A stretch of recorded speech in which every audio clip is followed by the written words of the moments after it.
दिल्ली में AQI 300 से ऊपर पहुंचा तो ग्रैप 2 लागू हुआ है। इसको लेकर दिल्ली सरकार की क्या कुछ तैयारियां हैं, दिल्ली के पर्यावरण मंत्री गोपाल राय हमारे साथ हैं। गोपाल जी, अब ग्रैप 2 भी लग गया है। देखिए, जो जिस तरह से प्रदूषण का स्तर बढ़ रहा है उसको देखते हुए CAQM ने 4 ग्रैप के स्टेप डिसाइड किए हैं। उसमें जब 200 से AQI प्लस होता है तो ग्रैप 1 लागू होता है, और जब 300 प्लस की तरफ बढ़ता है तो ग्रैप 2 होता है। अब पूरे दिल्ली का एवरेज अगर आप देखेंगे तो वो 300 के प्लस जा रहा है। उसको देखते हुए पाबंदियां और बढ़ाई जा रही हैं, और आज से ग्रैप 2 के नियम लागू हुए हैं। अगर ग्रैप 1 और ग्रैप 2 में कई लोग पूछ रहे हैं क्या नया होगा, डिफरेंस क्या है, आम आदमी पूछ रहे हैं। तो इसमें 5 नए पहलकदमियां होंगी। पहला तो ये कि जो हॉट स्पॉट्स पे जगह जगह जो पानी का छिड़काव था उसमें अब एक डस्ट सेपरेशन पाउडर होता है, उसको मिला करके छिड़काव करने का निर्देश है। दूसरा, जो लोग कर्मचारी हैं, जो सिक्योरिटी गार्ड्स हैं, RWA को उनको हीटर देने का निर्देश है। तीसरा, जो बस है, मेट्रो है, इसकी फ्रीक्वेंसी बढ़ाने का निर्देश जारी हुआ है। जो डीजल के जो जनरेटर सेट हैं उनको रेगुलेट करने के लिए इसमें निर्देश जारी हुआ है। पार्किंग चार्ज है उसे बढ़ाने का निर्देश जारी हुआ है। तो ये मुख्य तौर पर 5 ऐसे हैं जो ग्रैप 1 में नहीं थे और ग्रैप 2 में इसको लागू किया जाएगा। तो जो आपने पार्किंग की बात की कि जो प्राइवेट व्हीकल्स हैं उनको थोड़ा सा कम करने के लिए चार्जेस बढ़ा दिए गए हैं, तो लोग ये जानना चाहते हैं कौन सी पार्किंग है, जो MCD, मेट्रो, NDMC के एरिया में है तमाम, और जो वहाँ स्टेशन रहती है उन पे भी लागू होगा। अभी 1 बजे दिल्ली सचिवालय में जो इन नियमों को लागू करने वाले विभाग हैं उनके अधिकारियों के साथ मैंने बैठक बुलाई है, और उसमें सभी डिटेल कार्य योजना जो है वो रणनीति बनेगी कि कैसे इसको इम्प्लीमेंट किया जाएगा। उसके बाद हम आपको सूचित करेंगे। सर, एक चीज और है, इसको लोगों के बीच भी चर्चा है, ये लोग पूछ भी रहे हैं कि दिल्ली में करोड़ों की लागत से स्मोक टावर्स बने थे। आपने भी एक लगाया CP में, केंद्र सरकार ने आनंद विहार पे लगाया।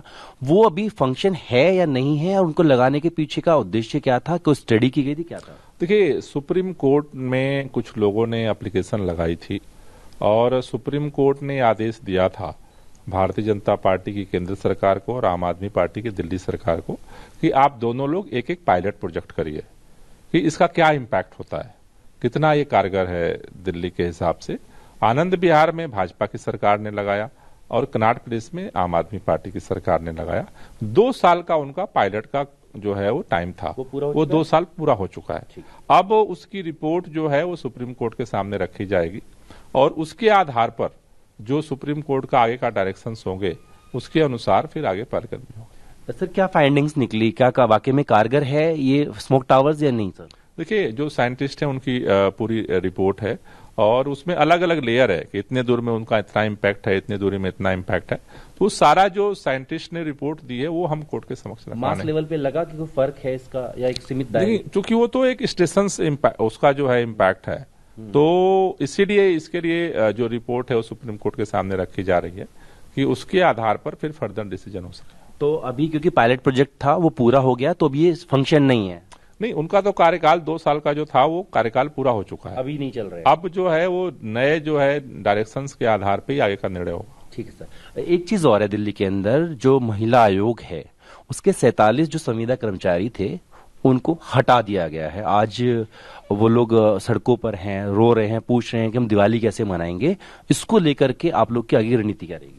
देखिए, ये बहुत ही दुर्भाग्यपूर्ण है कि आज के समय में लोगों को रोजगार का संकट है। जहां एक तरफ आम आदमी पार्टी की सरकार लोगों को रोजगार देने के लिए काम करती रही, दूसरी तरफ भारतीय जनता पार्टी के इशारे पर एक एक करके सब लोगों को बाहर किया जा रहा है। लोगों के जिंदगी पर जैसे बस मार्शल, उनको 10,000 से ज्यादा बस मार्शल को उठा करके फेंक दिया गया। ऐसे ही अलग अलग विभागों में काम करना, ही रेगुलर भर्ती तो कहीं हो नहीं रही, और जो लोगों को सरकार ने लगाया था उनको भी आज मतलब महिला आयोग में काम करने वाली जो बहनें थी उनको भी निकाल करके फेंक दिया गया। मुझे लगता है कि ये ठीक नहीं है। किसी की जिंदगी संवार नहीं सकते हो तो किसी की जिंदगी उजाड़ने को किसी का हक नहीं है, और इसको लेकर के आम आदमी पार्टी पहले से लड़ रही है और आगे भी हम इस आवाज को उठाएंगे। कोर्ट तक जाएंगे सर? जो जरूरी कदमी होगी उसको करेंगे। बात करने शुक्रिया। तो ग्रैब टू लागू हुआ है और उसको सही तरीके से क्रियान्वयन कैसे किया जाए, इसको लेकर के दिल्ली सरकार ने मीटिंग भी बुलाई है। उसमें यह तय किया जाएगा कि किस तरीके से इसे प्रभावी रूप से जो है जमीनी पर इसको लागू किया जाए। वीडियो सहयोगी मुनीश भल्ला के साथ जितिन भाटी, टीवी भारतवर्ष, दिल्ली।